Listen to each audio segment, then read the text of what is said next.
Well, hello, hi everybody. We're back again for the Passel Estate monthly live stream wine chat. I'm Wendy, one of the owners of Passel Estate, and today I have a super special guest with me, Miss June Lee. Hi guys.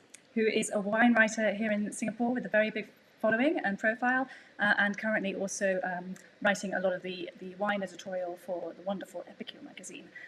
So I'll let June tell you a little bit more about her role and what she does while I pour for us the wine that we're going to drink while we chat. Okay, my favorite part. Your favourite part, the drinking. Yeah, absolutely. And we're going to be. Oh, hi, Sarah. Nice to see you already. Thank you for joining. Nice to see an immediate response. Let us know what you're drinking and send us the comments. And thank you for the hearts. We're going to be drinking the 2018, which you can't see, of course, because I can never get it to focus on this live stream. 2018 Passel Estate Sauvignon Blanc, which I believe June may have tasted before, but we're going to have another little taste now. June, why don't you tell people a little bit more about yourself? Okay, thanks for having me on the chat. We met in Singapore actually on the Margaret River Wine Tour several years back. I'm a wine editor, so what I've been doing is writing about food and wine for the last about 20 years. Most of it was in food at first, for the first 12 years. So saying hello, nice. And specializing in sort of food magazines all the way. So about 2012, I realized that I wanted a bigger challenge. I wanted something that complements my food knowledge, that complements what I love, which is the food and lifestyle and travel world. So wine called out to me. I found a really nice group of people that I did my certified specialist in wine with, and there was no looking back after that. No looking back. Well, cheers to that. And a happy end of year. So, shall we? Oh, Caroline, nice to see you. Caroline's in London. Good morning. Nice. Thank you very much. A bit early. I guess she might not be joining us with a glass of wine. Although, actually, somebody once told me a Sauvignon Blanc is a breakfast wine. So maybe you are. I don't know. If you are, cheers. So why not? End of lockdown in London too. Is it end of lockdown today? No, they have a different tier now. Oh so, dear. Yeah. Okay. Well, anyway, cheers, Caroline. Thank you for joining us. I'll just interrupt you. Sorry, I'm getting overwhelmed by the glass of wine in front of us already. Yeah. So fragrant. Beautiful nose. It's got an amazing nose, hasn't it? Yeah, all the characteristic flowers are there. That little bit of, sound like an Asian lemongrass even. A little bit of lemongrass, with lemon zest as well, so that zestiness to it. Yeah. Oh, I could just sit and sign it all day.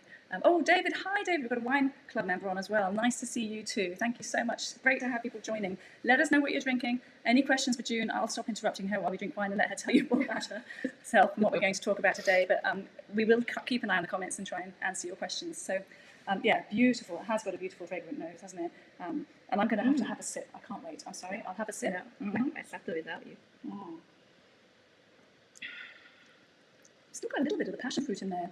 But it's also got that fresh. Very fresh, yes. Fresh. And it's a 2018, which is very fresh. But as many people will know, there's often an expectation of a Sauvignon Blanc to be really young. I mean, some of our colleagues in Margaret River are selling their 2020 whistle on our 18, but ours is made with a little tiny bit of oak ferment, a little tiny bit of stirring on the lees. So as well as all that lovely fresh, fragrant fruit, all natural acidity, that little bit of structure and balance that we get through the little bit of oak really helps you carry through. And now we're starting to get just a little bit of those oaky, crispy, toasty flavours coming through, I think. Yeah.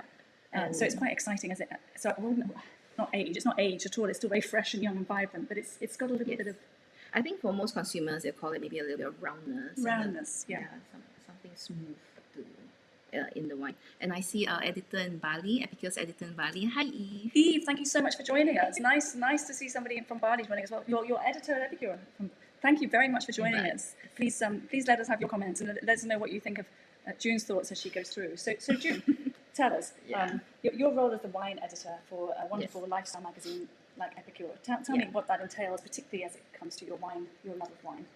Absolutely. So, as anyone working in a magazine, we are all responsible for putting together the overall publication. My side is the wine side. So, what that means in Epicure is that I put together the columns that make up all the alcohol sections. So, in this case, I write about wine. I also write about spirits and bars because that makes up the very vibrant scene in Malaysia. Particularly in Singapore as well, a really huge, vibrant bar scene in Singapore, or there was at least before COVID. We're going to keep it. They're soldering on. So it's nice to see that. But wine, of course, is a major focus for Epicurean magazine, like Epicure. Yes. So I interview winemakers. My job is to, okay, going back to my columns, I have about 4 to 5 columns an issue, and each time I have to think about the flow and the overall content of the magazine. What will you get when you read all these columns, and then what will you get when you read them issue after issue? So I'm always trying to think about the balance of what's happening in Singapore. So sort of like new wines that have become available, or vintages that you need to collect, or sort of trends and happenings that make sense. So I guess you have a long line of it sort of going through your magazine itself, and then also through the back, as you said, that you've got a nice balanced sort of journey for your readership. And yes, I always have to think about, if you've been reading Epicure for a few years now, what do you want to know, what do you need to know to make yourself up to date. Yes. And so I'm the one out there gathering information, visiting distributors, retailers, vineyards, even vineyards, yes, vineyards and we're very producers lucky. like yourself. And actually, well, Zoe's asked a question about what made you become a wine writer, which we should come to in a minute. But just talking about visitors, June actually was in Margaret River in March doing a harvest with one of the well-known producers in Margaret River, which was Piero, and that's quite an experience, wasn't it? Yes, so better late than never. I've always wanted to get hands-on with vintage, so I did harvesting, I did sorting, and I was sort of a winery hand, holding like hooses and washing things. Yeah. It's not very romantic. Everyone thinks it's so romantic doing harvest. It's hard work. Heavy work. Yes, it's very physical manual work, and there's everything to do with putting wines in tanks, taking wines out of tanks, putting wines into barrels, and so on. So, and you were picking as well, weren't you? So that would have been in the early hours of the morning, presumably. Yes, so call time 6 a.m. So late? Yeah. we get our fruit to the vineyard, to the winery by 6 a.m. Different vineyards, I think, are different. Well, they have a winery on site, I think, as well. Yes, that too, yeah. And then, just like behaving like all the other pickers, bringing your own lunch to next to you while you're picking, and just experiencing what all that means, seeing all that sweat and hard work. That goes into making this beautiful wine for you. Yeah. So did you learn anything unexpected during your sort of experience at the coalface, as it were, really in the fields and then in the winery, working knee deep? I think you really see how limited you are. Like you get grapes in sort of less than 10 kg baskets, right? Small baskets, small baskets, but they're heavy, right? Up to 10 kg, so it's still very heavy. So you're really limited in how much you can do. So really, this is very quality work. This is really hard work, but very satisfying because you're actually hands-on doing things that ultimately impact the quality of the glass. So it was very fulfilling in that sense, even though at that time it's like, oh my exhausting God, as well. what did I get myself into? Yeah, but I think it's always a wonderful experience actually in the vineyards or in the winery with we have a fabulous farming team and a fabulous winemaking team, but it is wonderful when we're allowed to get involved and it's physically help. Obviously, we're very involved in sort of discussing and tasting and talking about what we want to do, but physically involved in actually doing it. It is part of the fun. Of making wine. I mean, and there's just one aspect of it, right? So what got me into wine? Into wine to answer writing. Zoe's question, yes. Yes, I was always a writer, so I started as a writer. So I had that background. I knew how to put together articles, features for magazines and for Were you other a journalist? Since 2000. Wow. Okay. So yeah. So for my first job, I went straight into writing about food. Oh, wow. And so I was really lucky. There was an opening for food writer, and I went in from the very first day. You found your thing. To 20 years later, still in food and now wines. But I guess what brought me to being a wine writer was that I really felt that in Singapore is sort of a very small niche, so there's not that much room for. No. Is it growing though? I feel as someone who's as people know, we divide our time between Margaret River and Singapore. My husband and I, Barry and I, Margaret River, the home, the vineyard, Singapore, also partly our home, and we spend a lot of time with people like June and our lovely wine club members like David, who's joined us today with the wine whilst we're in Singapore. But I find that the 20 years or so that we've been spending a lot of time in Asia, in between Australia, I feel that the scene, if you like, the wine knowledge, the sophistication, the sheer number of sommeliers, really well-educated sommeliers, wine, wonderfully interesting wine lists on a whole range of new, exciting restaurants. I think it's absolutely mushroomed in Singapore in the last Well, not I even the would last say- 20 years, the last 5 years. I'd say 5 to 10 years Yes. has been where you really saw the wave.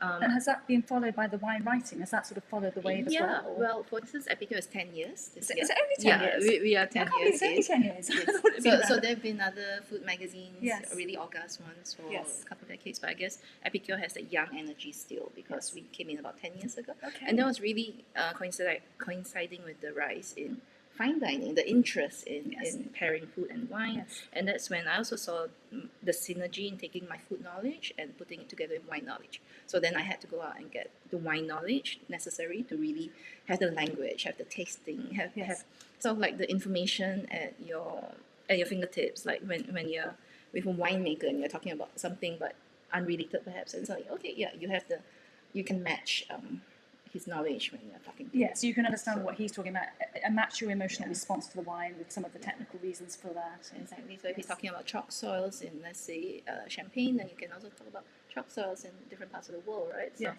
so yes. just having that little bit more technical knowledge as I went along. So I found it useful to do courses, but So you also- went out yeah. deliberately and did your wine tasting, wine appreciation Yeah. education Yes. to enhance your Yeah. your suite of skills specifically with wine and I that. wanted to really get it in quickly. Of course, you can do it over several years, right? Yes. Just go taste, go and drink. You can do Yes. it by learning, reading. You Yes. can acquire the knowledge, but I wanted it very quickly because I'm already in the That's scene. lots of and tasting. it helps. It definitely helps. Just to have the knowledge of the wines you are talking and writing about. But I've always been a little bit more academic, so I enjoyed the studying Yes. and the exams. And I can say that science- now, but well, not then. But looking back, I have no regrets. Yes. It was really helpful. Yes, So and just the science. So for me, as I'm sure some of you who have heard me talk before know that I often equate the wine and our love of Passel Estate with music because it is an art and there's a very emotional response to a wine the way there is to a piece of music and many people will know I'm a cellist, there's a cello in the label. But it's also very much a science and it's very strict science and there's a very disciplined process involved in order to create that wine whilst you're still you're dealing with emotions, you're dealing with the weather, you're dealing with all sorts of unknowns. So to me it harnesses all of that, and so Yes. a bit like you have your love for wine, you have your love for writing, you go and do your academic training. It's a very academic subject in many ways, but it is also a very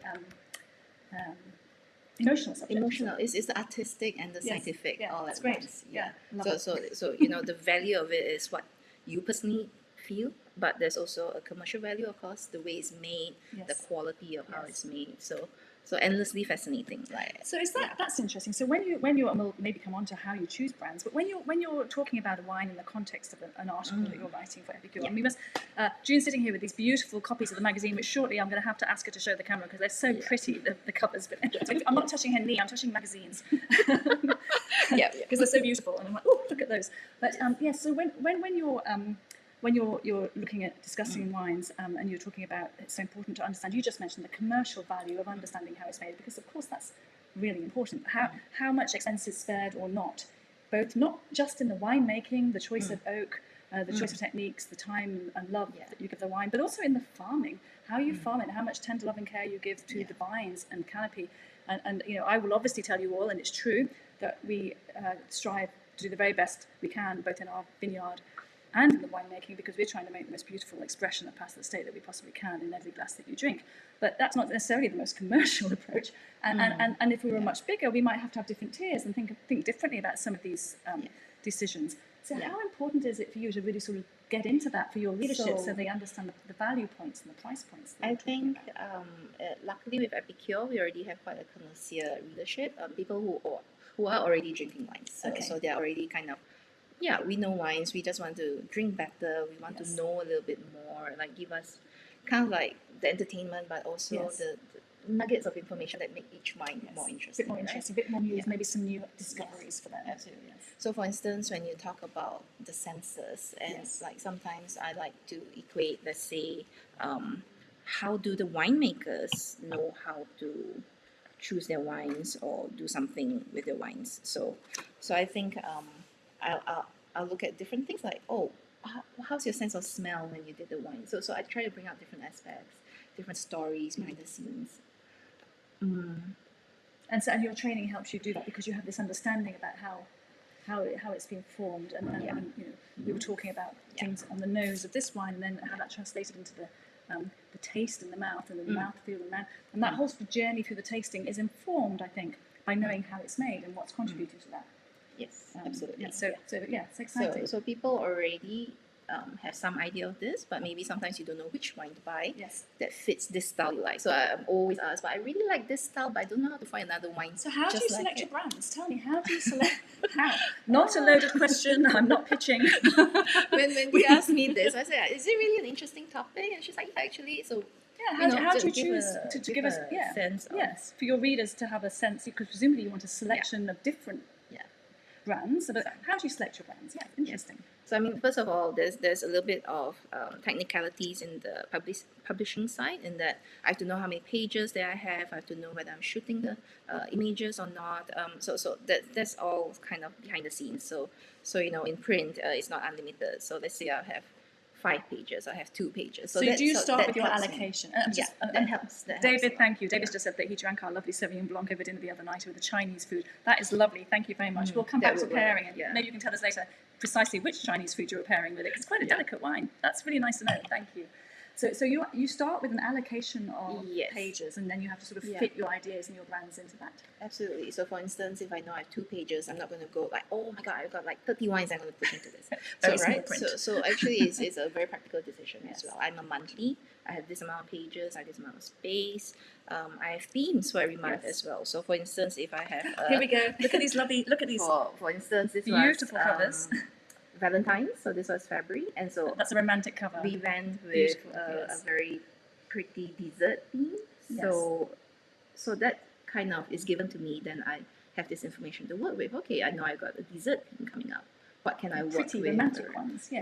So do I then have? I have a few options. So I want to go with Valentine wine. So I want to go with wine pairings with dessert. So again, all these things have now come up, right? So it's like planning any kind of theme for, let's say, you want party, like, do you want this theme? It has to make sense within the largest. Of course. So the whole edition, this February 2020 edition, it makes sense. It's Valentine's. You've got the theme. It's beautifully showcased on the cover. Lovely cover art. Yes, we shot that as well. And then every page has to sort of somehow fit beautifully into that framework. So there's I would say not every page, like maybe 70-80%. So for sometimes there are themes that really will not tie in so well. Like for instance, we had a kids theme last June. For kids school holidays.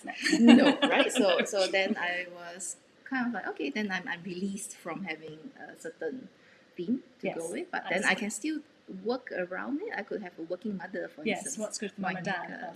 Or something that still alludes to it, but it doesn't necessarily be in that structure. And guys, I think this is actually quite an interesting opportunity to just point out here. You know, June is talking about these stories, and there's a theme, or there's an angle, there's an editorial. June is a wine writer in a lifestyle context.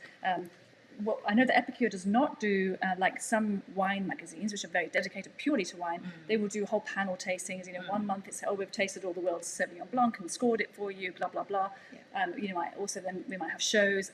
That there is none of that with Epicure. Epicure, it's genuinely writing. It's lifestyle built around the wines to accompany those lifestyle stories. So it's quite an interesting difference from a wine critic per se. Yes, because we are also quite aware.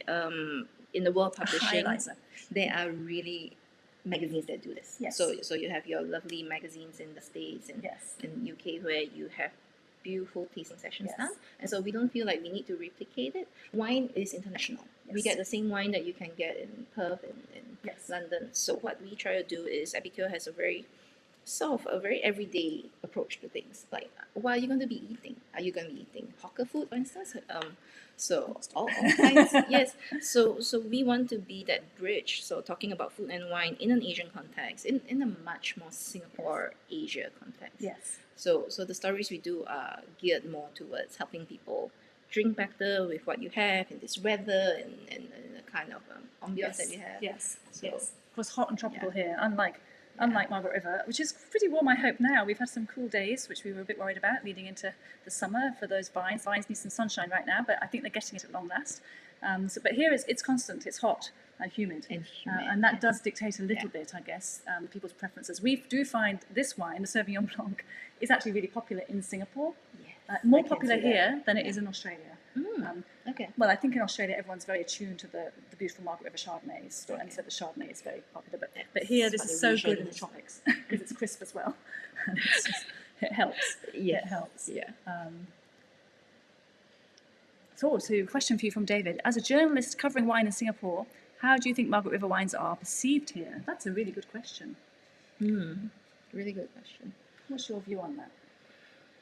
People know them. It's a well-educated market, isn't it? People understand Margaret River is a premium wine destination. And at a 5-hour flight, it is also the closest premium wine destination. Not just a wine destination, but a premium wine destination. So we're quite lucky in that. And there's no time difference as well. Which is so very nice.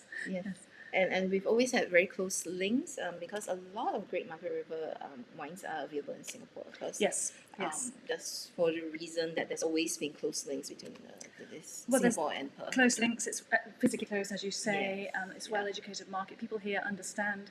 It's interesting. We have Caroline joining us from London. In London, we tend to get a bit lost in the whole Australian wine bracket, and that's a very, very big, broad brush. And the Brits can be a little bit. They need to be educated sometimes about the high quality available within Australian wine.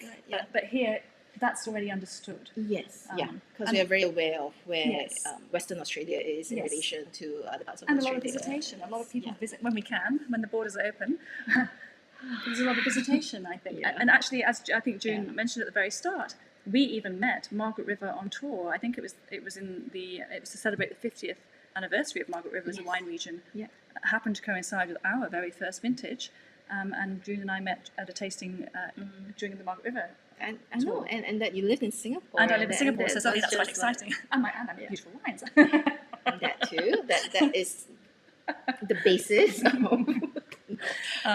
So yes, I think I don't know if that answers your question, David. We're just having a good old chat here, but I think you did. It is well known here, and there is every level of Margaret River wines. You've got the everyday drinking wines right up to your very premium icon wines. So yes, it is a known region. I think well received. People like Margaret River wines in Singapore, which is obviously very nice. Oh, we have some more. June, can you please share some thoughts about the Sauvignon Blanc you're enjoying at the moment? Should I top you up? Would you like a little more? I'm going slow so that I can still, explain things. I'll slow down. I will slow down. No, but interestingly, someone said that they had a Chinese food, and I think this would just really pair so well with all kinds of fish, fish in the Asian context, fish in the Japanese context as well. My sushi board. Sushi board. I'm just thinking about that right now. It's zesty, it's clean, it's really fresh. Thank you. There's just some really nice, it's just a little bit of more tropical notes coming out. I think that's maybe with it getting a little bit. And it's a 2018. The vintage, Peter, the vintage, you may know this, in Margaret River in 2018 was, a really beautiful, quintessential Margaret River season. And so the fruit was really beautifully and evenly and well ripened. We didn't have any late rains or any of the cooler, longer vintages that we've seen in, for example, 2017, 2019. So 18 was a wonderful vintage, and I think perhaps that ripeness is translating to those really round fruit flavours that you're along with that about. touch of oak. And then and so the touch of oak, Peter, we parcel about 20% of the fruit, and we ferment it in the brand new French oak. So we're washing the barrels, I guess, before we use them for the reds. We're not aging it in the oak. We're just fermenting that small portion of the fruit. Then we put it all back in the tanks. A little bit of lee stirring for about, not even 10 months. And then we bottle it with all its natural acidity. So I think that's possibly leading to this, this taste experience that June is now having. Yes. I mean, I would say, and when I'm talking about helping my readers place, like, where would I drink this wine, or how do I place this wine? So I'll say it's not your New Zealand Marlborough style, which is incredibly not that flinty. Beautiful, so but different. It's somewhere in between. Much more approachable, I would say, and anyone could drink it, even new to wines, and find it very approachable. Thank you. And yet there are still very nice notes in it because of the oak bringing out. Yes, yes. Yeah. I mean, and don't get me wrong, guys, it's not oaked, it's not heavily oaked, Yeah. but it's just got, it gives it that little bit of structure. It's very fine, the oak influence. It gives it that little bit of structure. And obviously, I mean, you could actually keep this and even lay it down for a couple of years, and it's going to just, me and my palate, get even better and better as those savoury characteristics develop. But at the moment, right now, I think it's drinking absolutely perfectly. You've got beautifully balanced fruit, freshness, fragrance. And Wendy's got it in this beautiful crystal glass. Oh, these are our wedding crystals. I mean, we've only got 2 left. We've been married 100 years, but I was like, wait, they'll do nicely. And they make a nice sound. And they make a beautiful sound. Yes. Beautiful. Yes. Yeah. So this is not, your sommelier approved. Oh no, glass, sorry, no. like with the varietal specific. So you can really get into wine geekery, like Sauvignon Blanc goes into this glass and so on. But when you want something really lovely to drink. Well, I thought it was a little festive as well. I mean, we have got a beautiful Christmas tree in the corner, but we couldn't angle our camera to capture it, so you wouldn't know it. But we've got a beautiful Christmas tree right next to us. We're feeling quite festive, June and I. And David's saying he had his, just as you suggested he should, with a Chinese fish dish in Yanjiang, which is very nice. Oh, and So has a question. Is it a good Christmas gift? Now, that's actually interesting. Talk to me about your festive. Talk to me about how you would do a festive magazine and whether there's a place for Sauvignon Blanc in a festive magazine and a festive.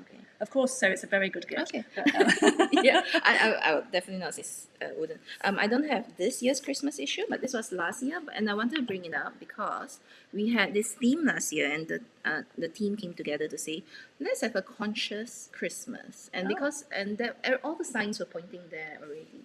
Like we want to be more conscious of gifting, of the environment, of the food we eat, of maybe cutting out meat, and so all these strands were coming together. So we said, let's have a conscious Christmas. And so because we went that route, I did a wine green Christmas. Lovely. Can you see that?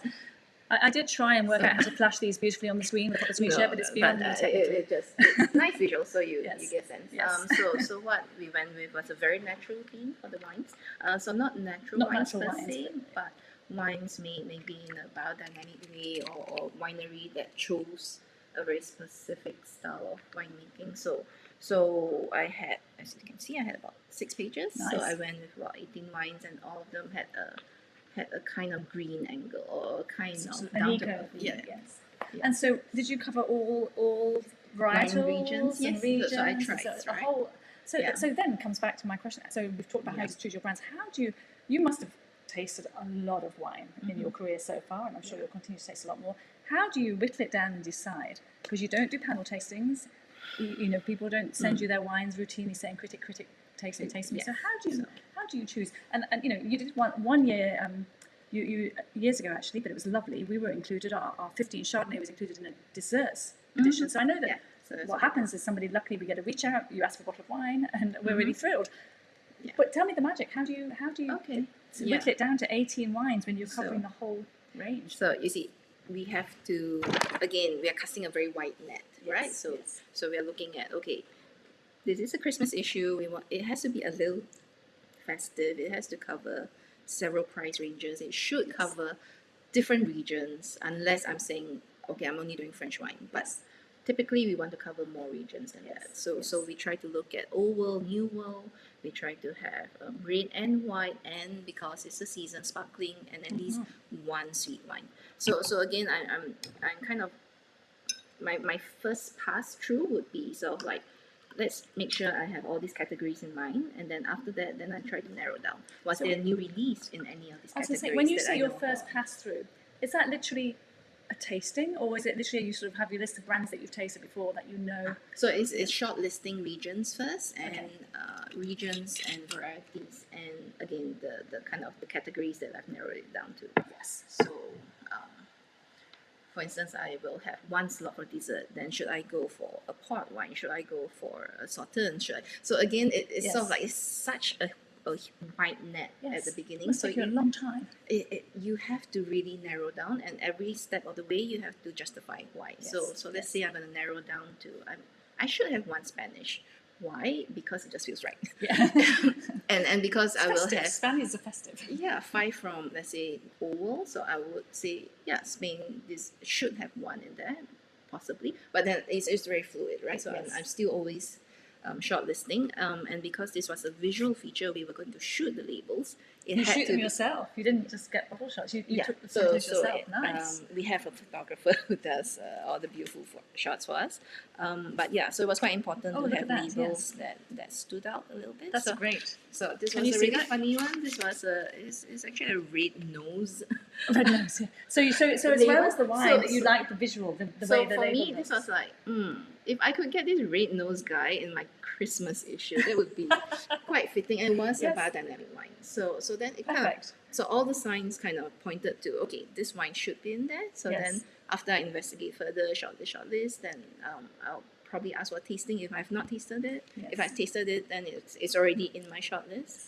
So, so for instance, when we were looking at, let's say, the first four red wines, then how do we make sure there's an even mixer? In this case, it was French, there was Austrian, so these were the old worlds with one Australian. Oh, yes, yes. So, but again, this one was a beautiful label. It was a Belle Naturel. Very nice. And yes. really Fit for your fitting. theme. Yes. And it really just illustrates the theme that I wanted to talk Yes. about, which is like beautifully natural or made in a natural way Yes. or organic. So So you have all these different ideas that come together, and that helps you choose. It's almost like auditioning. You audition all your yeah, wines pretty much, yeah. to see who And fits. you also want to make sure there's something new so that readers have something fresh to discover, but Yes. maybe also a An known old friend, brand. an So old friend, yeah. something not so intimidating to see something like 18 wines and you have never heard of a single one, right? So Yes. so again, you're thinking, what is the mix when people approach this page? Do they want to read further? Like Yes. how have I made it comfortable enough for them to keep reading, to understand and want to buy those wines? So all boils down to, I guess, partly my editorial experience, partly the magazine's Yes. tone and personality, and also that little bit of like, okay, I'm recommending things to buy. It better be good. Yes, 'cause you want to make sure I that can't people, yes, be are not iffy disappointed about Yes. something that maybe Yes. we pulled out of the market, maybe. So. Gosh, yes. So that happens, right? Sometimes the distributor decides I'm no longer going to carry this wine. So I also had to sort of very subtly make sure, like, oh, so this wine has been with you guys for Yes. how long? And is it new? New means it's Yes. not going to be pulled out too Yes. fast. How much have you got left? Yes. Yeah, things like that. So just making sure there's all these trends. Like you're constantly taking off. Like, have I done enough research on this one? Have I put enough thought into like picking this one? Does the whole mix make sense? Do I want to like suddenly have three white wines and then suddenly plonk something strange in that? Like, Yes. so would it make Not sense? off kilter, yes. So you can push an envelope. So we have creativity. We have sort of we can kind of push you in a direction you didn't think about, but we also cannot be out of nowhere. Yeah, no so- jarring. You don't just jar, I Yeah, suppose. that's Yes. it. Yeah. Wow. So lots of things, and Lots so of that's why things. it takes a while. So like for a monthly magazine, we are literally working on it for like at least 3 weeks of that month to put together. And then as soon as you've got that print file, then you presumably start work on the next month. Yeah. you get like a short 2-3 days to sort of recalibrate.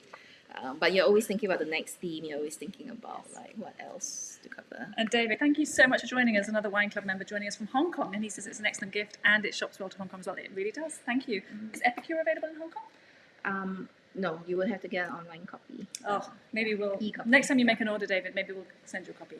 it's That's a beautiful an idea. magazine. It's a Yeah, beautiful that's an magazine. idea. Yes. Look, June, we've been chatting for more than half an hour because it's so interesting, which is fantastic. But I'm not sure we should chat for much longer. People, if there's any more questions for June, now's the time to ask. Otherwise, I think we're going to be encouraged to wrap it up fairly quickly. Is there anything else that you think's?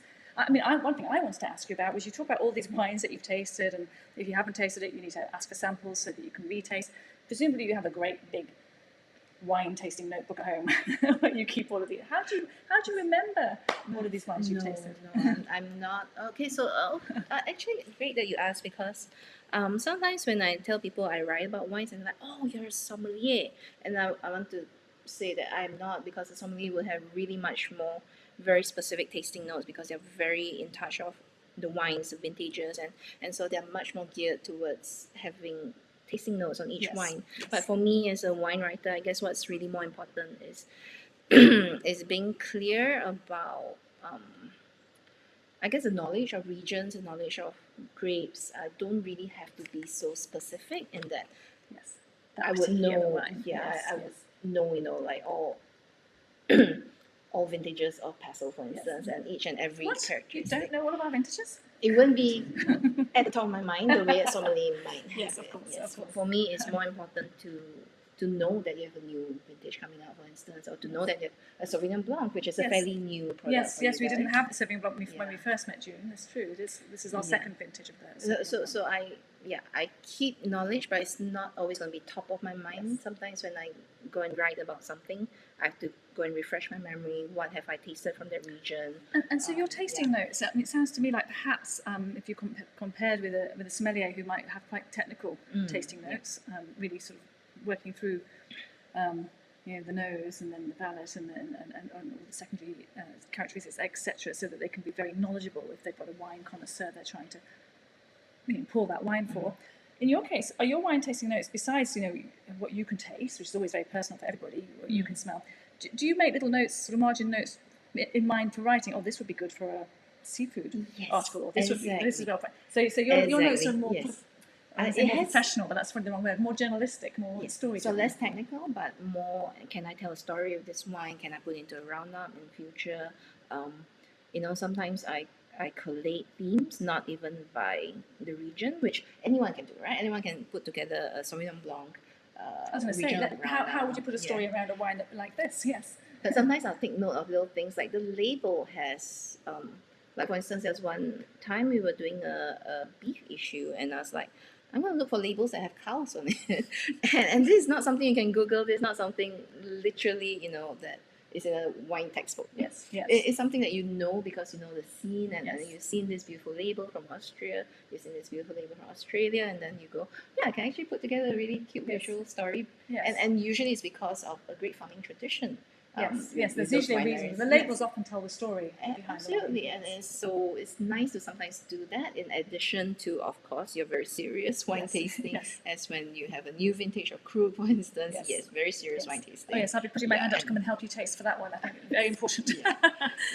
So it sounds like a constant theme for this beautiful magazine, which is so beautifully produced. I think did we show this one? Did we show everyone this one? This is the only other one. Because she was talking about Sauvignon Blanc, and I was saying, like, well, if I was to put together a story on Sauvignon Blanc, it would probably be an issue for fish, because that's what you think about. I wouldn't go thinking my beef issue. Oh yes, I'm going to put a Sauvignon. No, that would be a bit. I mean, I could be really contrary and say, why not? And then of course now I'll have to answer a lot of answer the questions. Probably wouldn't like, showcase why and compliment the wine so beautifully, but the fish, of course, yes. But I was going to say as well, just look how beautiful it is. Obviously, this magazine, and from the way you're answering these questions, as well as how everything tastes, how it sits in the balance of your story, and the price point, the story, the label, visual is obviously very important as well. There's a visual element to the way you present your. Yes, I think just because Epicure has been such a beautifully put together magazine to work on, so different magazines have very different focus. And I've worked on many different magazines. Epicure has been a joy to work on because of the lifestyle elements, the really pulling everything together. And magazines should inspire you. You pick it up, you pay your $8, and you want something that informs, but also it's a piece of entertainment. Yes. You can escape for a little while. It is beautiful. I mean, anybody here that doesn't know Epicure, and I guess a lot of our friends in Australia will be less familiar with it. It's although you can get it in the lounge if you're flying between Australia and Singapore. It's on the plane. It's on the plane at Singapore Airlines. A lot of people discover us on flights, and well, that's not so. That's how I discovered us in there as well. I remember being on a flight. I was coming back from Hong Kong, Hong Kong to Singapore. I sat down. The lovely hair hostess poured me my glass of champagne. She asked me if I had like a magazine. I picked up the Epicure, and we were in the back there with our Chardonnay for your desserts. Right. But sometimes when I ask for pictures, the producers will know which issue is for. So sometimes it's sort of like maybe 2 months in advance, or it could even be 3 months in advance, right? So, I remember that moment. I was very excited. Especially remember, guys, it was very early. It was very early in our journey at Passel Estate. I think I should wrap this up. We've been going for 40 minutes, and it's been really super interesting. And June, thank you so much. Oh, I'm so sorry. Thank you so much for coming in and spending your time, precious time, in the middle of this very busy festive season. Talking of festive season, anybody who's watching us, we do have a little summer soiree on our online website now, both available in Singapore and Hong Kong, with 4 bottles of this beautiful wine and 2 bottles of our 2017 Chardonnay, and some other festive hampers for the red wine lovers amongst you. You get in quick. I think in Singapore we can deliver next day, right up until Christmas, frankly. But in Australia, you probably need to be getting your orders in within the next week or so to make sure they arrive in time for Christmas. And if you're in Margaret River, please do come to our beautiful festival for the summer solstice, our first event celebrating the summer solstice at Passel Estate on the 18th of December, where again, your ticket includes some beautiful bottles of Sauvignon Blanc to enjoy with some gypsy jazz and some beautiful local delicacies. So hope to see some of you there. Thank you all of you for joining. Thank you for the hearts and the likes and the comments. It's really, really lovely. Thank you again, June. It's so nice to see you again and drink with you again and sharing your wisdom. Really interesting. It's just like a good chat. It's a good chat, a wine chat, exactly. And thank you all of you. And we will, I guess we'll see you on the wine chat next year. So Merry Christmas, everybody, and thank you again. Bye. Bye-bye.